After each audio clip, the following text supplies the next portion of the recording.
नमस्कार. श्री स्वामी समर्थ सगळ्यांना. आज आपण माव्याची बर्फी बनवतो आहे. अगदी सोपी आणि सुटसुटी.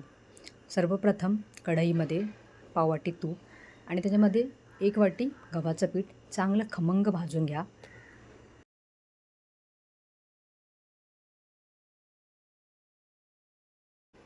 असं आलं, अशा रंगावर आलं की मग त्याच्यामध्ये घरातला मावा आपण घालू शकतो. तुम्ही बाजारातलाही घालू शकता.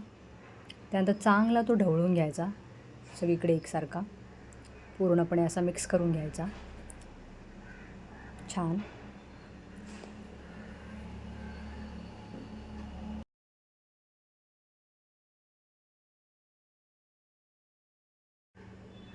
आता पूर्ण थंड झाल्यावरती त्याच्यामध्ये वेलची पूड, गूळ पावडर,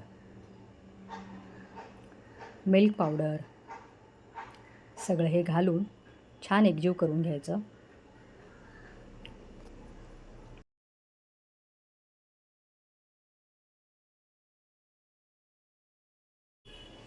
आणि त्याच्यानंतर ग्रीस केलेल्या डब्यामध्ये छान असं सेट करायला ठेवायचं.